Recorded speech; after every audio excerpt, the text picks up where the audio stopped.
Technology की है, इसमें एजुकेशन भी बहुत बढ़िया है और टेक्नोलॉजी भी बढ़िया है। इसके बावजूद भी there are so many women जिन्हें अपने ह्यूमन राइट्स नहीं मिल पाते, जो उनके फंडामेंटल राइट्स हैं वो भी नहीं मिलते हैं।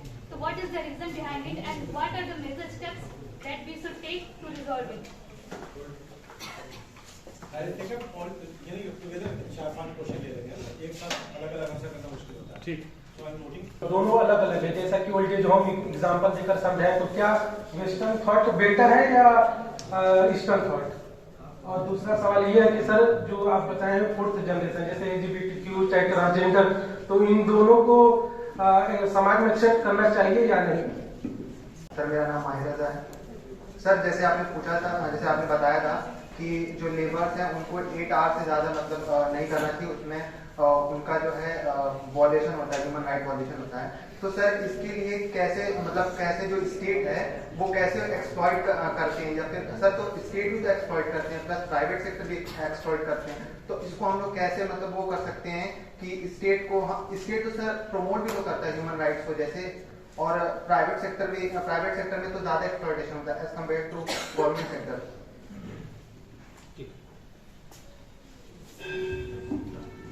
जिससे नाम बताइए। सर जैसे आपने कहा कि स्टेट जो है ह्यूमन राइट्स को इम्प्लीमेंट करता है, स्टेट जो ह्यूमन राइट्स को बहुत सारे जो भी राइट्स हैं स्टेट इम्प्लीमेंट करता है, बट अगर एंशिएंट टाइम और मिडिवल टाइम में देखा जाए तो राइट्स की उतनी डिमांड नहीं थी रेदर देन मॉडर्न टाइम में। सर तो ये नहीं समझ में आता है sir.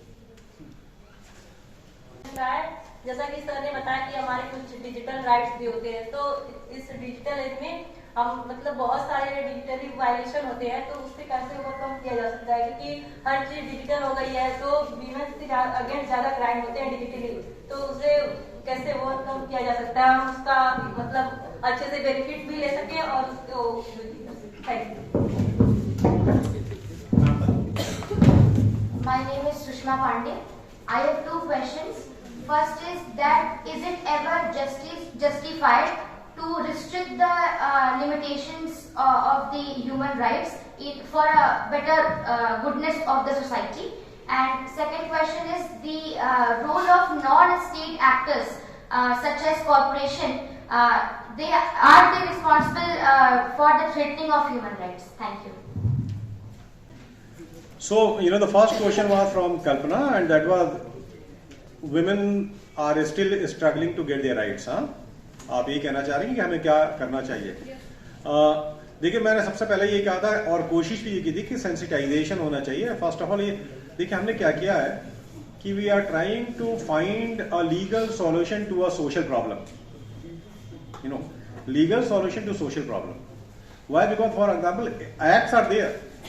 Acts against, dowry, acts against infanticide, feticide, all the acts are there. तो उसमें कोई कमी स्टेट ने नहीं छोड़ी है। गवर्नमेंट ऑफ इंडिया ने बहुत सारे रूल्स बनाए हैं जिसके लिए पनिशमेंट है, पनिशेबल क्राइम है, डोमेस्टिक वायलेंस एक्ट है, बहुत सारे एक्ट हैं।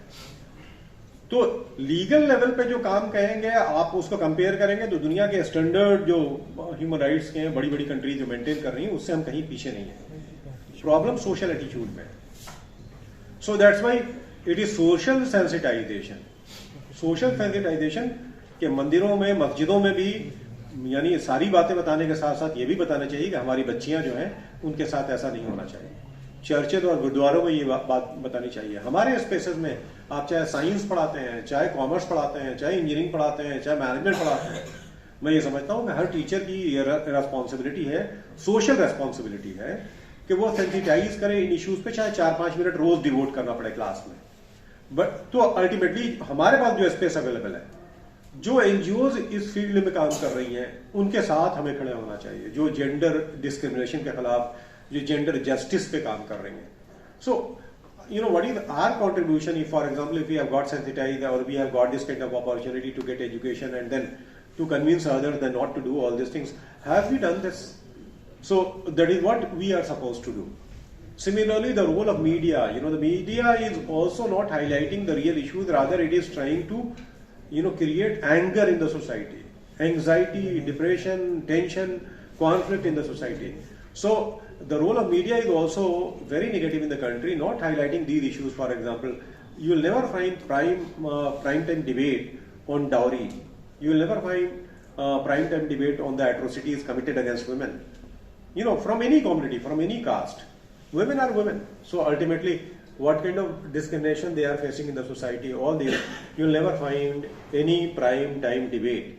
So this is the reason that if they are not doing their job, you know, since we are in this kind of spaces where you get this kind of opportunity, exposed to this kind of opportunity, right now you can join this organization, but whenever you are going to join media and all, you should also try to become a human rights journalist.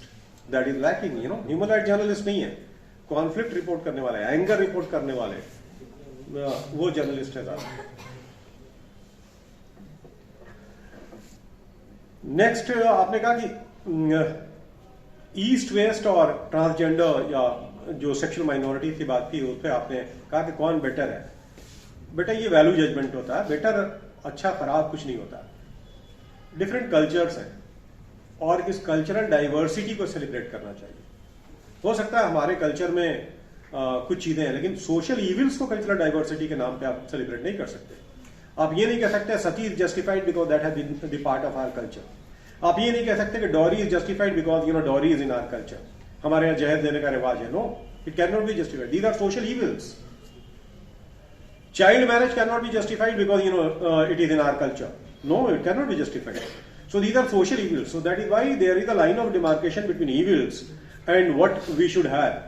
तो ultimately इस society में जिसे आप कहिएगा better क्या है कि western values तो यानी खराब है, जो एक फैशन है आजकल ह्यूमन राइट डिस्कोर्स में भी है, और हमारे यहाँ ये बहुत खास बात हो गई है कि हम इंडियन सबसे अच्छे हैं, बाकी सब लोग बहुत खराब हैं। और ये मिथ जो होती है हर कंट्री में रहने वालों के बीच में होती है। कॉन्गो वाला भी कहेगा कि हम सबसे अच्छे हैं, बाकी सब खराब हैं, जहां रोज कॉन्फ्लिक्ट हो रही है। तो अल्टीमेटली इस मिथ में नहीं, हमें क्रिटिकल रीजनिंग डेवलप करनी है, क्रिटिकल थिंकिंग डेवलप करनी है। हमारे अपनी कमजोरियां भी मालूम होनी चाहिए और अपनी स्ट्रेंथ भी मालूम होनी चाहिए। We are not a state, India is not a country, India is a civilization. और ये सिविलाइजेशन 5000 साल पुरानी सिविलाइजेशन है। अमेरिका का 200 साल का एग्जिस्टेंस है। आपका 5000 साल का इंडस वैली सिविलाइजेशन से हम ट्रेस करते हैं अपनी पूरी हिस्ट्री, यानी नॉन हिस्ट्री में। तो ultimately we are a civilisational state. हम modern nation state Westphalia model थोड़ी है कि वेस्टफेलिया के बाद हम पैदा हो गए हैं। हमारा तो अपना एक वी आर अ सिविलाइजेशन।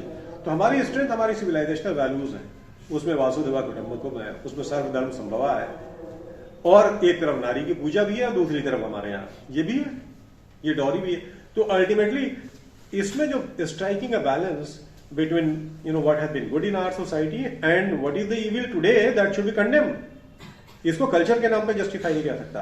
तो वेस्ट में जो ऑनेस्टी है, काम करने का जो जज्बा है, टाइम, हम आपके प्रिंसिपल साहब आपको टाइम देंगे 10 बजे प्रोग्राम शुरू होगा, स्टूडेंट ही 10:30 बजे पहुंचेंगे, तो फिर प्रोग्राम क्या होगा? गेस्ट जो है 11 बजे पहुंचेंगे, नेताजी है तो 12 बजे पहुंचेंगे।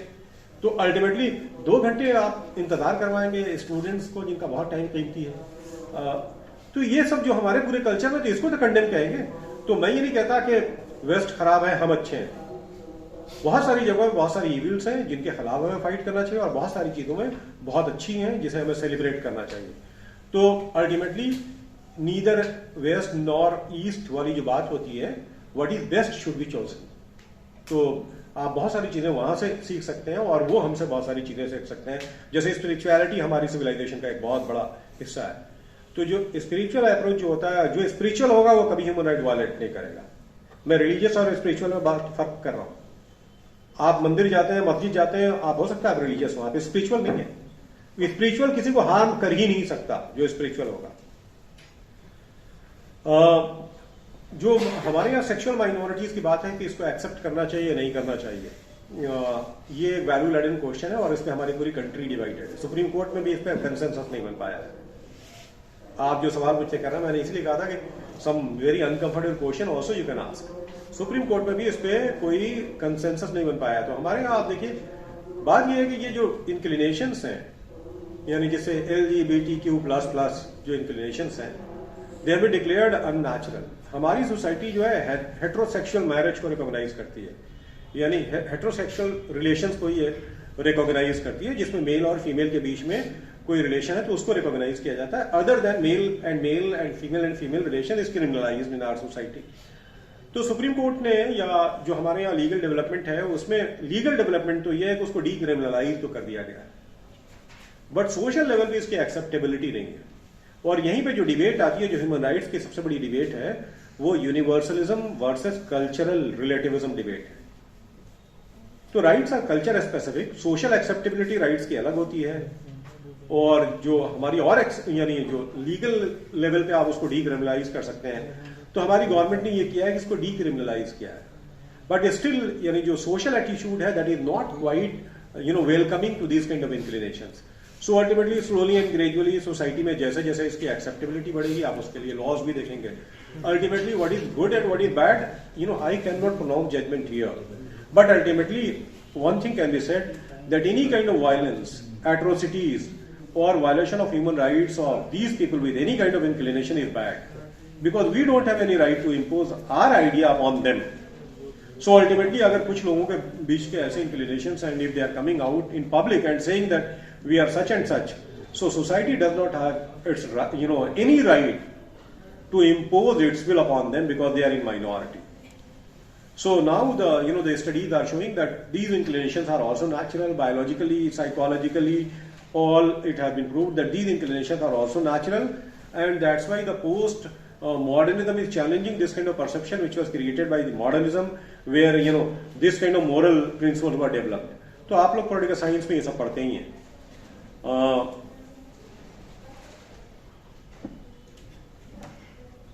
चित्रा सेन, आपका सवाल मेडिवल और एंशिएंट टाइम्स में आप ये बताते हैं कि ह्यूमन राइट्स का इतनी अवेयरनेस नहीं थी। अगर आप देखें हमारा जो दो तरह के ट्रेडिशन है ह्यूमन राइट्स में, वेस्टर्न और नॉन वेस्टर्न ट्रेडिशन।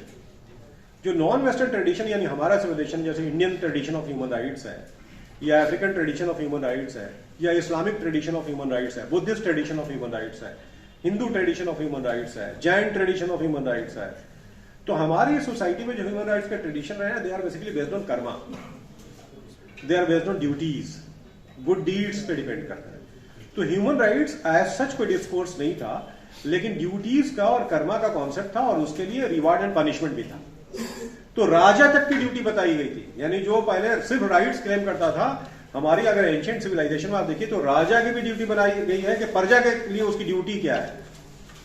तो और जब जो राजा की ड्यूटी होती है वो प्रजा के राइट्स बन जाते हैं, यानी इनडायरेक्टली उस तरह से हमारे यहां भी राइट्स का एंशिएंट और मिडिवल टाइम में भी इस तरह से कॉन्सेप्ट रहा है।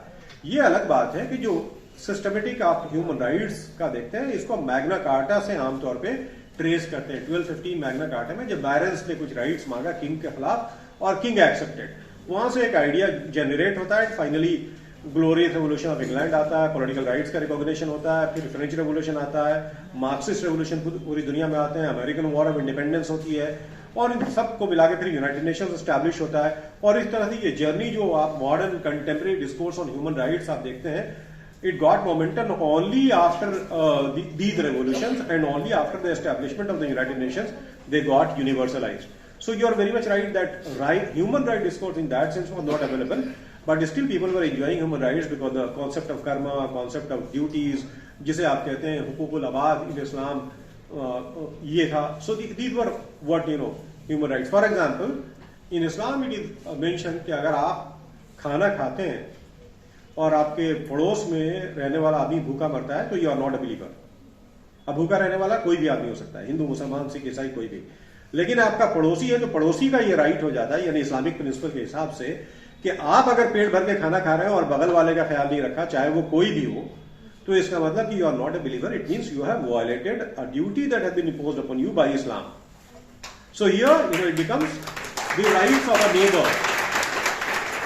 तो अब इस तरह से so duty centric tradition, non western traditions जो है, हमारा जो अपना tradition Indian, Islamic and all, they are duty centric tradition, whereas the western human right discourse is the right centric tradition. But both are talking about rights, you see, dignity of individual and all. Digital, two very important questions, and you see that today it has become a concern. So प्रज्ञा मिश्रा, आपका नाम है क्या? आपने पूछा था ये digital जो space है उसमें जो वायलेशन ऑफ ह्यूमन राइट्स है, this has become a problem today. We are living in a society that is called the society of digital alcoholism. Digital alcoholism, why? Because we all हम जितने लोग हैं, हमारी as के लोग भी, आप लोगों की एज की तो छोड़िए, थोड़ी थोड़ी देर बाद हमें मोबाइल देखने की आदत होगी ना। It has become the part of our habit. जैसे पानी पीना जरूरी है, खाना खाना जरूरी है, वैसे मोबाइल थोड़ी देर पर हर आदमी निकाल करके देखता है। You know, it has become a duty. तो अब हम लोगों के पास ये आदत हो रही है ना। अब आप जिस एज में, हमारे जमाने में इतना डाइवर्जन नहीं था जितना आपका डाइवर्जन है, तो आपको तो ज्यादा डिसिप्लिन भी होना है, क्योंकि आपके पास तो जस्ट अ क्लिक अवे सारी पूरी दुनिया खुल जाएगी आपके सामने। हमें प्लेग्राउंड में जाकर के अपना वक्त बर्बाद करना या उसमें वो फायदा भी होता था। आप तो जहां बैठे 24 घंटे अवेलेबल है। तो गार्जियन के लिए भी, टीचर्स के लिए भी बहुत प्रॉब्लम हो रही है कि इस डिजिटल अल्कोहलिज्म के ज़माने में स्टूडेंट्स के साथ हम कैसा रवैया रखें, उन्हें क्या करें। कभी आप बोल रहे हैं क्लास में, बहुत अच्छी क्लास चल रही है, अचानक कोई मोबाइल बज जाता है। ये नेग्लिजेंस स्टूडेंट के पार्ट पे है, और वो पूरा कंसंट्रेशन जो टीचर का होता है वो खत्म हो जाता है। फिर क्लास में दूसरी सिचुएशन पैदा होती है, आप देखते हैं ये सब होता है। इसी के साथ डिजिटल अल्कोहलिज्म के बाद we are living also in the age of digital surveillance. Digital surveillance में बच्चों आप एक बात याद रखिए कि आपने व्हाट्सएप पे या अपने जीमेल पे या जिस पे भी, जिस अकाउंट पे भी, या सोशल मीडिया वेबसाइट पे कुछ भी आपने लिखा, हेलो भी, that have been preserved somewhere and people are watching it. The concern people are watching, that can be procured. जब चाहे तब उसे निकाला जा सकता है उसमें से। तो you should be very careful सबसे पहले in handling social media. It can be hacked, उसमें वायलेशन ऑफ ह्यूमन राइट्स हो सकता है। बट आप देखेंगे साइबर ट्रॉलिंग या साइबर टेररिस्ट जिन्हें कहा जाएगा, साइबर क्रिमिनल्स हैं। आपने कोई चीज लिखी और आपके पीछे वो एक पूरी ट्रॉल पड़ जाती है और आप परेशान हो जाते हैं। यानी सोशल मीडिया के स्पेस से अल्टीमेटली विड्रॉ करना पड़ता है। सारे अकाउंट आप खत्म करके फिर किनारे बैठ जाते हैं। उसका बहुत इंपैक्ट होता है, इतनी एंग्जाइटी और कुछ जगहों पे कि सुसाइड भी लोगों ने किया है, जिसको डिजिटल हरासमेंट कहते हैं। तो ultimately it is becoming a very very important issue and still states have not been able to control this digital harassment और साइबर क्राइम और what we call the cyber terrorist, that it is becoming a troll army trying to invade your personal space. Social media में जो आपका space है, unwanted चीजें आपके पास थोड़ी आनी चाहिए। You have your personal space, but उस पर्सनल स्पेस में भी इन्वेजन है पूरा। उस इन्वेजन को आप कैसे कंट्रोल करेंगे? It is impossible. Why? Because there are people who want that this invasion should take place. आपको जो पूरा टाइम स्पेंड कर रहे हैं, हमारे यूथ का टाइम कितना मोबाइल पे और इंटरनेट पे, सोशल मीडिया पे स्पेंड हो रहा है, आप इंट्रोस्पेक्ट करें। इसको कोई कंट्रोल नहीं कर सकता, माँ बाप भी नहीं, टीचर्स भी नहीं। आप खुद इंट्रोस्पेक्ट करें कि आप 24 घंटे में कितना टाइम अपने सोशल मीडिया को और मोबाइल को देते हैं और कितना टाइम किताबों को देते हैं, अपनी स्टडीज को देते हैं, फिजिकल एक्सरसाइजेस को देते हैं, माँ बाप की सेवा और खिदमत के लिए देते हैं। ये सब तमाम चीजें मैं आपको कह रहा हूं कि आप सब लोगों को यहां से जाने के बाद अपनी माँ को सलाम कीजिए और गले लगाइए माँ को, जो 3 वक्त आपको फ्रेश खाना बना के दे रही है, जबकि एक्सपायरी डेट के वहां पे बर्गर और पिज्जा रखा हुआ है जिसके 3 महीने और 6 महीने का एक्सपायरी डेट है। और माँ क्या कर रही है? सुबह का नाश्ता बना के दे रही है, रात में आप जा रहे हैं तो गर्म खाना बना के तैयार रख रही है, शाम में फिर खाना बना रही है बेचारी।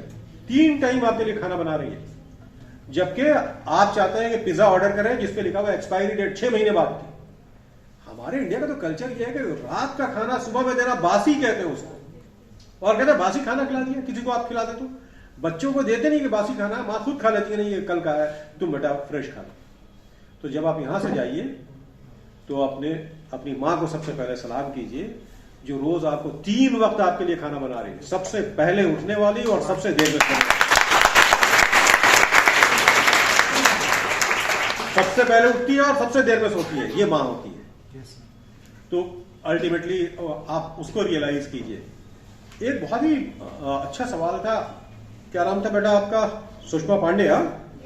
एमएनसीज पे वेरी इंटेलिजेंट क्वेश्चन। आप देखेंगे ये जो मैं आपसे ही कहूंगा कि एक पब्लिक स्पेस पे है, वो पब्लिक डोमेन में एक आर्टिकल मैंने कभी लिखा था, corporate globalisation and its impact on women in India. तो वो आर्टिकल आप जरूर पढ़ लीजिएगा। वो पेपर एक चैप्टर है, कैम्ब्रिज स्कॉलर्स में पब्लिश हुआ था, तो वो चैप्टर अवेलेबल है। आप गूगल पे मेरा नाम टाइप करेंगे तो वो मिल जाएगा, corporate globalisation and its impact on women in India. देखिए जो एमएनसीज जो हैं हमारे यहाँ, इनका मामला पूरी दुनिया में यह है कि कुछ एमएनसीज इतनी पावरफुल है कि उनका जो एनुअल इनकम है वो combined GDP of 50 poor nation से ज्यादा है वर्ल्ड में। जो कंबाइंड जीडीपी है 50 गरीब कंट्री को, उससे ज्यादा उनका इनकम है। सो पावरफुल, और money is power, you know, so they are in position to control many policies in many states of the world. तो अल्टीमेटली जो मल्टीनेशनल कॉर्पोरेशंस हैं, इसमें आउटसोर्सिंग आपने देखा होगा, और ये बात अक्सर कही जाती है कि पॉलिटिंग इंडस्ट्रीज को थर्ड वर्ल्ड कंट्रीज में लोकेट कर देना चाहिए, हम लोग को अपने यहाँ नहीं रखना चाहिए। चूंकि ट्रांसपोर्टेशन के मीन्स है तो वहां से अब ऑफिसेज है। आप देखिएगा कि आपने रात में कहीं कॉल किया कुछ प्रोडक्ट लेने के लिए, तो कोई प्रोडक्ट है जो अमेरिकन है, आप सोच रहे न्यूयॉर्क में बात हो रही है, वो ऑफिस हो सकता है आपके अपने बगल में नोएडा में हो, हैदराबाद में हो, या बेंगलोर में हो, और उसमें कोई बिल्कुल बॉर्ड एक्सेंट के साथ हे आई एम एंडी कहेगा, उसका नाम एडवानी होगा, हो सकता है, लेकिन वो अपने आप का एंडी। ये पूरा कल्चर है। अरुंधति रॉय ने इस पर बहुत अच्छा लिखा भी, आप लोग पढ़िए, the algebra of infinite justice के नाम से किताब है अरुंधति रॉय की, the algebra of infinite justice. तो अल्टीमेटली क्या होता है कि इसमें आप किससे बात कर रहे हैं, आप न्यूयॉर्क में सोचना बात कर रहे हैं, लेकिन वो ऑफिस यहाँ पे है। उस ऑफिस में जो कॉल सेंटर में बच्चा या बच्ची काम कर रही है, फ्रेश ग्रेजुएट हो सकता है, एमबीए भी किया हो, बहुत आइडियलिज्म हो कि लाइफ में ये करेंगे वो करेंगे, और वो 25 से 30 हजार रुपये में बेंगलोर के या नोएडा किसी ऑफिस में काम कर रही है। इतना कि गाड़ी आती है, ले जाती है और लाती है, एक खास टाइप का यूनिफॉर्म है, एक खास टाइप का कल्चर है, और उसमें रात भर जागना है, क्योंकि टाइमिंग अलग अलग है ना। तो मानिए कि वेस्टर्न मार्केट को आप ये कर रहे हैं, आउटसोर्सिंग इसलिए कर दिया कि न्यूयॉर्क में वहां पे एम्प्लॉई को तनख्वाह देना पड़ता है 5 लाख रुपए, यहाँ पे 25,000 दे रहे हैं, वहां पे ऑफिस मेंटेनेंस का बहुत खर्च होता है, यहाँ पे बहुत कम हो रहा है। तो ये जो मल्टीनेशनल कॉर्पोरेशंस हैं, और इसका एग्जाम्पल फार्मर सुसाइड पे आप समझ लें। फार्मर सुसाइड जो हो रही है, ये हमारे यहाँ अचानक 97 के बाद क्यों बढ़ गया है? पोस्ट लिबरलाइजेशन फेज में 91 में हुआ, एग्रीकल्चर में हमने 97 में एक्सेप्ट कर लिया, तो उसके बाद से आप देखिएगा 5 to 10 लाख जो एस्टिमेट है, बहुत ही मॉडेस्ट, कि 5 to 10 लाख फार्मर्स ने सुसाइड किया इस कंट्री में, और वर्ल्ड की नोन हिस्ट्री में मास सुसाइड ऑफ फार्मर्स का सबसे बड़ा ये फिगर है। ये क्यों हुआ है? ये मल्टीनेशनल कॉर्पोरेशंस की high yielding variety of seeds, chemical fertilisers का पूरा पैकेज, और उसका high cost of production, money lender से गरीब किसान पैसा लेता है। मानिए कोई खेत है, उसका हो सकता है 20 कट्ठा खेत टोटल, और उसके आसपास बड़ा फार्मर है जिसके 50 बीघे 100 बीघे का पूरा हर तरफ उसका खेत है। उसने high yielding variety of seeds और केमिकल फर्टिलाइजर लगा लिया और पेस्टिसाइड यूज कर ली मल्टीनेशनल कॉर्पोरेशन वाली, इसकी अपनी फसल देसी खत्म हो जाएगी, पूरा पानी वो सक कर लेगा, उसका खेत बीच में पड़ रहा है, अल्टीमेटली वो मजबूर होकर वो लेगा, इरिगेशन के लिए वो पैसा नहीं दे पाएगा क्योंकि वो गरीब है, गरीब किसान है। अल्टीमेटली एक बार वो गिरवी रख के अपनी जमीन लेगा, लोन, क्रॉप फेल हो गई दोबारा ले लेगा, फिर एक जमाना वो आ जाता है कि जब उसे अपनी जमीन बेचना है। किसान के लिए जमीन मां होती है, जब वो जमीन बेचता है फिर घर बेचने की नौबत आती है तो आमतौर पर सुसाइड कर लेता है। और यहाँ पे फिर सैल्यूट कीजिए औरतों को, वो अपनी बीवी को छोड़कर चला जाता है, उसके ऊपर बच्चा भी होता है, बच्चे भी होते हैं उसके, और हो सकता है उसके अपने बूढ़े माँ बाप भी साथ रह रहे हैं, और वो औरत बेचारी स्ट्रगल कर रही होती है उनको किसी सूरत से चीजों को बचाने की, घरों में काम करके खेतों को बचाने की, नहीं हो पाता, हर तरह की एक्सप्लॉयटेशन झेलती है। फिर आपके पास न्यूज आती है कि फार्मर ने, यानी एक औरत ने अपने बच्चों के साथ सुसाइड कर लिया। तो मल्टीनेशनल कॉर्पोरेशन जो है वह क्रिएट कर रहे हैं, और ये जो पूरा डेवलपमेंटल मॉडल है, इसको तो आप इकोनॉमिक टेररिज्म भी कह सकते हैं जो हो रहा है। और अल्टीमेटली ये कंपेल इस तरह से कर देते हैं पुअर कंट्रीज को कि they have two by things from them, otherwise you cannot survive, because they have indirect control over the international financial and trade institutions like World Bank, like International Monetary Fund and World Trade Organization. So in the name of free trade they are going to impose their policies. So that is why the economic aspect of nationalism, cultural and political nationalism से ज्यादा मैं समझता हूँ कि आज के date में जो इकोनॉमिक नेशनलिज्म है उस पर बहुत बात करनी चाहिए। रघु राम राजन ने कहा, जब रशिया में सैंक्शन लगाया गया तो उन्होंने कहा कि these, the economic sanctions are basically economic weapons of mass destruction. और अब देखिए इसकी benefit indirectly new liberal agenda जो स्टेट का होता है, बड़ी कंट्रीज का, और फिर उनका पूरा control. So that's a very intelligent question, very good, thank you. इस बीच में हमारी जो ख्वाहिश ये थी और हम लोगों का जो प्रोग्राम ये था कि प्रोग्राम के आखिर में हमारे प्रिंसिपल साहब अपने सदारती कलमात से हमको नवाजेंगे। चूंकि वक्त की कमी है और सर का शेड्यूल बहुत हैक्टिक है, इसलिए बिला ताखीर के मैं जो है प्रिंसिपल साहब को जी आवाज दूंगा कि आप आएं और अपने सदारती कलमात से नवाजें। सर एक छोटा सा शेर है सर आपके लिए। तेरी खुशबू नहीं मिलती, तेरा लहजा नहीं मिलता, हमें इस शहर में कोई तेरे जैसा नहीं मिलता। शुक्रिया। और बहुत अच्छी बात है। ह्यूमन राइट पे मैं क्या बोलूं, इतने लोग यहाँ पे इंटेलिजेंट हैं और इतने बड़े बड़े लोग हैं पॉलिटिकल के उसके, लेकिन 2-3 बातें जो मेरी समझ में आई है मैं आप लोगों से शेयर करना चाहता हूँ कि ह्यूमन राइट की बात वहीं आती है जहाँ राइट इज माइट नाउ, कि जब दोनों पार्टी बराबर होती है तब वहाँ पे ह्यूमन राइट की बात आती है। और जब एक बहुत बड़ा हो और एक जिसका कोई राइट नहीं हो तो वह ह्यूमन राइट होता ही नहीं। और ये स्ट्रगल है, आज से नहीं है। मुझे लगता है कि ये स्ट्रगल सदियों से है और ये स्ट्रगल हमेशा आगे भी होता रहेगा। उसकी 2-3 मिसालें हैं। जैसे कहा गया कि ग्लोबल वार्मिंग में इंडिया जो है सहयोग नहीं कर रहा, तो इसका बहुत अच्छा आंसर जो हमारे की नोट वक्ता ने दिया कि हम कैसे नहीं सहयोग कर रहे, हम सहयोग कर रहे हैं। इसके बरक्स दूसरी तरफ देखिए, उसका मैं एग्जाम्पल से आपको समझाता हूं कि जैसे हम अपने घर में सिलेंडर जला रहे हैं और सामने वाला जो है लकड़ी से खाना बना रहा, तो सिलेंडर वाला कहता है कि जो तुम जो पोल्यूशन कर रहे हो।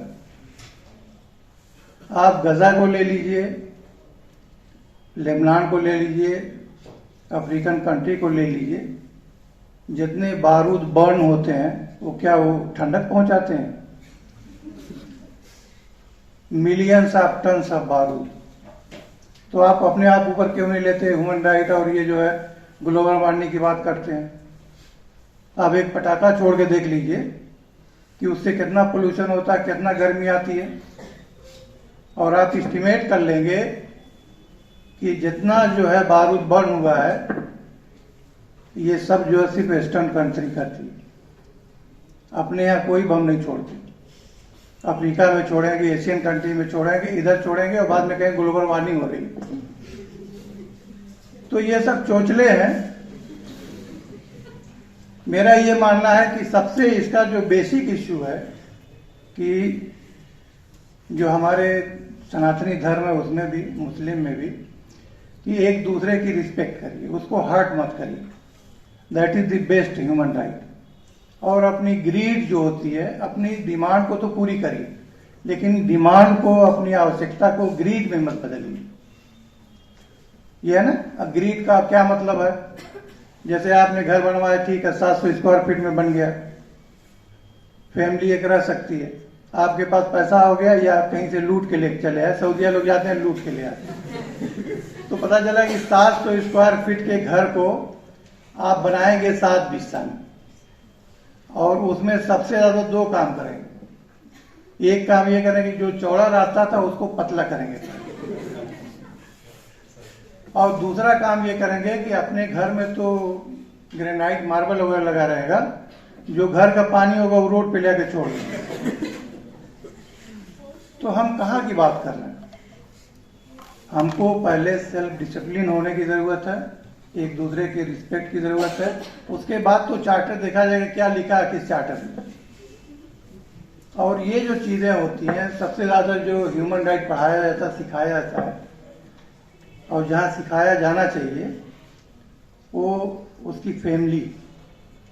जो फैमिली अपने बच्चों को जिस तरह से ट्रेन करेगी वही फ्यूचर भारत बनेगा। और आजकल क्या हो रहा है, फॉर एग्जाम्पल मैं एक मिसाल फिर देता हूं कि मेरे एक दोस्त थे, यहीं पे हैं, अभी रिटायर हो गए, पॉलिटेक्निक में वो थे, प्रोफेसर थे। उनके यहाँ मुझको जाना था, एक दिन शाम को गया तो घर पे नहीं थे। उनकी बेटी थी और कहीं इंजीनियरिंग कर रही थी। वो घर पे थी, मुझे पहचान भी नहीं रही थी। तो मैंने उनसे कहा कि बेटा मैं मिलने आया हूँ, कहाँ है पापा? तो उसने कहा कि है नहीं अंकल, आप बैठ जाइए। मैं उसके घर में बैठा और लाइट चली गई। तो उसने क्या किया कि एक जो मैनुअल पंखा होता है वो ले आके मुझे झलने लगी। एक वो उसको सिखाया गया है, कल्चर है, और मैं अपने घर के बच्चों को बता रहा हूँ। कोई मिलने चला जाए तो छत पर से कहेंगे ना, तो हमको इसको बदलने की जरूरत है। और जब तक हम एक दूसरे के लिए सेंसिटिव नहीं होंगे तब तक ये बदलेगा नहीं। तो ह्यूमन राइट पे बहुत अच्छी बात हुई, आगे भी होगी, पैनल डिस्कशन होगा, आप लोग सुनिए। और मेरा आप लोगों से है कि देखिए ये एक मल्टीप्लिकेशन रिएक्शन होता है। आप आज इसमें से 2-4 सीख लेंगे, 2-4 को बताएंगे, वो 2-4 को बताएगा, तो हम कुछ न कुछ अपनी सोसाइटी में कंट्रीब्यूट कर लेंगे। ठीक है, इसी के साथ मैं अपनी बात को खत्म करता हूँ। और मैं भी बहुत शुक्रिया अदा करता हूँ शिल्पा मैडम का कि वो यहाँ आई, इसके लिए बहुत बहुत शुक्रिया, धन्यवाद, थैंक यू।